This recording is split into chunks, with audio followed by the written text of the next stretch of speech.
მოგესალმებით, დღეს 1 სექტემბერია, ორშაბათი და თქვენთვის ევრონიუს ჯორჯიას გუნდი მუშაობს.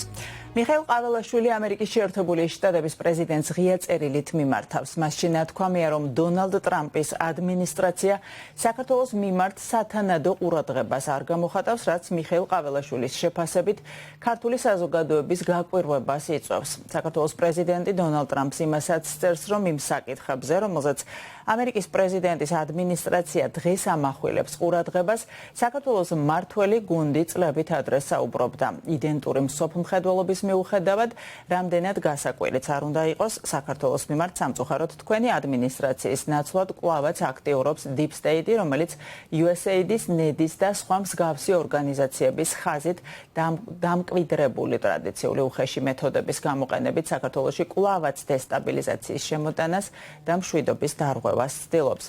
საბედნიეროდ Deep State-ის წინააღმდეგ ბრძოლაში ქართველი ხალხი ერთიანია, როგორც არასდროს, რაც ჩვენმა თანამოქალაქეებმა გასული 4 წლის განმავლობაში არაერთხელ დაამტკიცეს, ნათქვამია ტექსტში, რომელიც მიხეილ ყაველაშვილის ოფიციალურ გვერდებზე გამოქვეყნდა. ღია წერილში ასევე საუბარია ამერიკის შეერთებული შტატების მჭიდრო ურთიერთობებზე საქართველოს მეზობელ ქვეყნებთან, აზერბაიჯანთან, სომხეთთან და თურქეთთან. თუმცა მიხეილ ყაველაშვილი აღნიშნავს, რომ ამ ფონზე დონალდ ტრამპის ადმინისტრაცია არაფერს ამბობს საქართველოზე.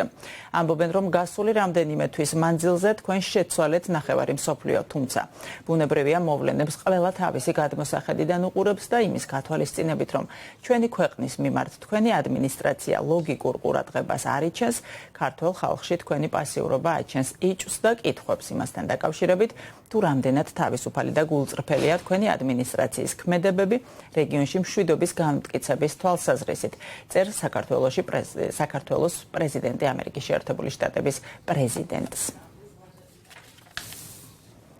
მიხეილ ყაველაშვილის ღია წერილს უკვე მოჰყვა